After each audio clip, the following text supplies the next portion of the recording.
Hi guys, welcome back to a brand new video, and before we get started, please like this video and please hit the subscribe button if you have not yet already.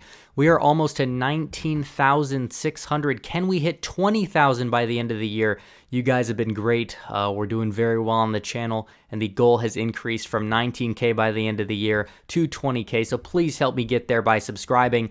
But now let's get started. We'll talk about Trump's improving approval among impeachment, as well as the metrics that really could be the underlying factor for a Trump victory, especially in places he won last time, how he could do even better based on these metrics. His approval rating was at 43, then 44, then 44.5, and even though his Rasmussen approval rating has dropped, new polls have shown that his approval rating still has increased in the aggregate towards 45%. His spread is just minus 7.3, and his disapproval rating is under 52.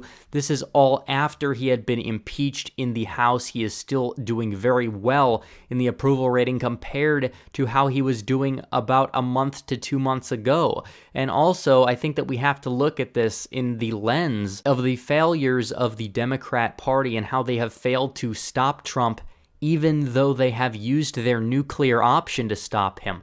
And even though his approval rating is underwater, not approval rating for every single topic of Trump is underwater, especially important topics. The main important topic here, which we'll get to, is the economy. Trump's approval rating on the economy is plus 12. Donald Trump's approval rating on the economy, plus 12. This is absolutely huge for Trump. Plus 12, even though he's minus 7, he's only 41% of people disapprove of the job he has done handling the economy, which is always in every single election the most important issue. People who might disapprove of Trump's personal life but will vote their pocketbook is going to support Trump in 2020, which may lead to a second tier of hidden Trump voters, just like we saw in 2016. And Trump's approval rating being 45% up there is huge because Joe Biden's favorable rating is under 44. His unfavorable rating is much lower. However, he has not received as much negative press day in and day out. Joe Biden has not been impeached as president of the United States. Donald Trump has been. But it really goes to show that Donald Trump is in a very good place, a much better place than a lot of people put him in for this re-election bid in 2020. Now, this doesn't even fully grasp every single metric of the country at the moment, because you have a lot more things that do.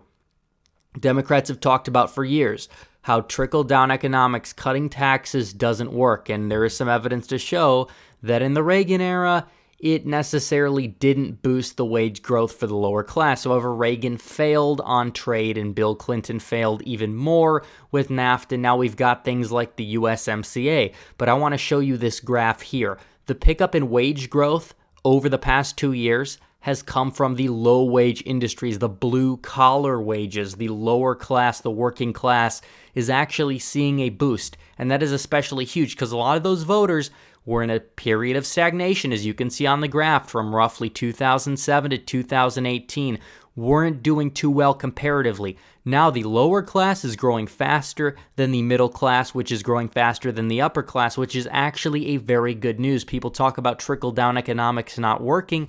Well, under Trump, you have some sort of Maganomics phenomenon going on. And no, this did not start under the Obama period, because you see that it was stagnating, maybe 1 or 2 years. It was going a little bit above. Now it has gone way up. It has skyrocketed above the middle wage industries and the high wage industries in terms of wage growth, and is actually growing above the inflation rate, because you have an inflation rate roughly now of I believe it's 2%. You see wage growth of roughly 4.5% and rising. And this is even with things like the UAW auto strikes. This is even with things that we see. Things like the trade deals with China, the trade war with China that has gone, many people would say, not smoothly, but it doesn't matter. Wage growth is still happening. The stock market this year alone, the stock market is up a significant amount. It's been up over 5,000 points since the year started. And since Trump took presidency, we've hit 150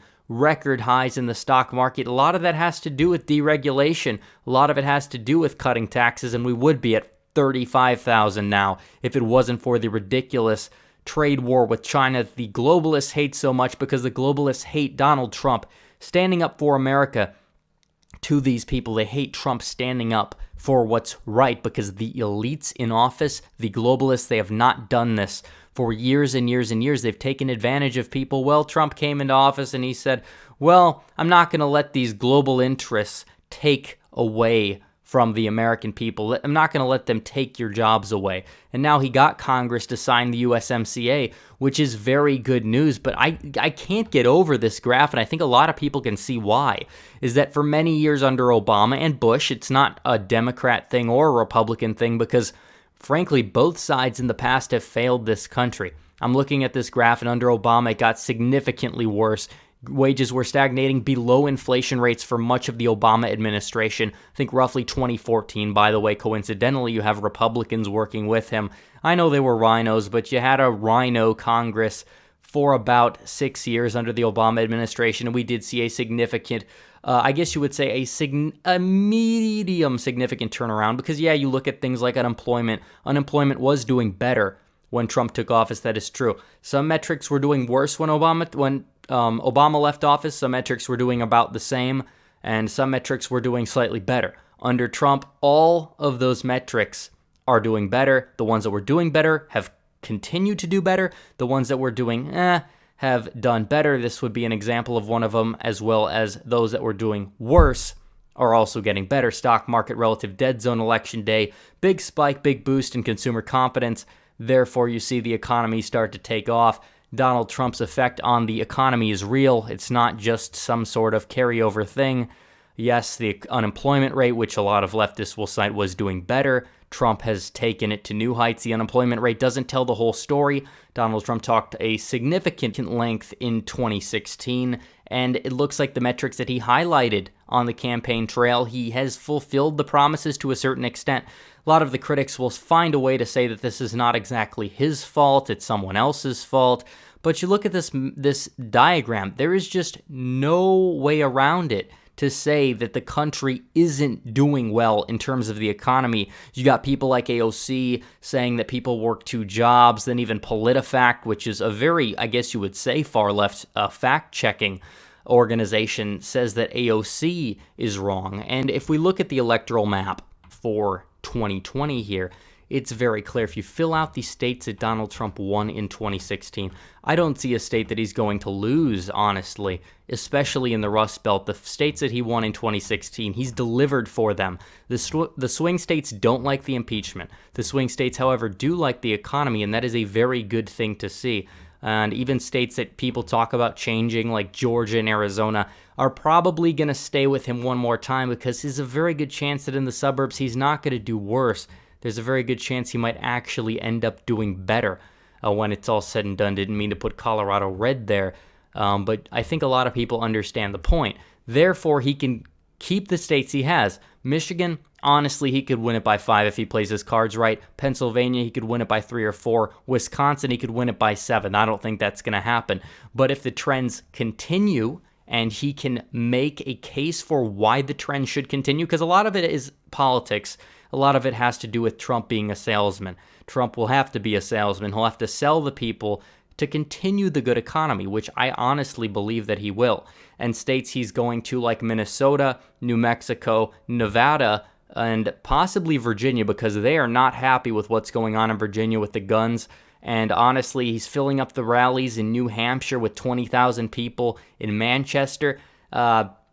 Back in 2016, he didn't even get 5,000, and that was a lot, by the way, back then during the primary. He was able to pull in 5,000. Now he goes out there and he pulls in over 20,000. You have 10,000 outside, and that's in Manchester, New Hampshire. That's not in some big city. Warren goes to the city center of New York City, pulls in maybe 1,000 to 2,000 people, and they say, oh my God, Warren is the queen. She's doing so well. She's going to beat Blumpf so badly. Look at this big crowd, and then they show like 5 empty seats at a Trump rally when the rally is already over, and they say Trump is losing support. He can't fill an arena, even though the arena is like 10 times bigger than any rally that they've ever had in size. It doesn't even matter to them. But they don't care about the facts, and facts don't really care about your feelings. And honestly, the voters will care about the facts when they look at this. When you look at this economy and they see the wages not even going, but the lower blue-collar wages increasing, that means manufacturing's coming back. Yeah, manufacturing jobs, you had a boom as well.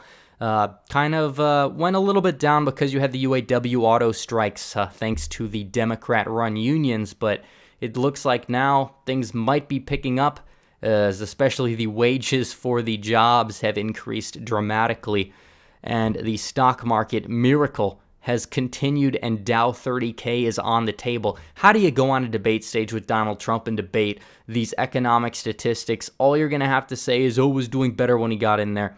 Well, that's not going to play out because we've seen metrics that have just improved, accelerated people's stocks. A lot of people own stocks, by the way. It's crazy. Kamala Harris goes out there and she's like, yeah, economy's good under Trump if you own stocks, but a lot of Americans do own stocks. Stocks include pensions, stocks include 401ks, stocks include other types of investments, and they're all doing well thanks to Trump and his deregulation. Small businesses are starting to make jobs again for people, a lot more people starting businesses. This is a good thing. The spirit of the American economy has undoubtedly improved, and I think a lot of Democrats understand this, and a lot of Democrats are worried about it come 2020 because the approval polls on the economy, plus 12, Trump on the economy, he only might have a 43% approval, or a 44, 45 now, but now on the economy, he's got a 53, 54% approval.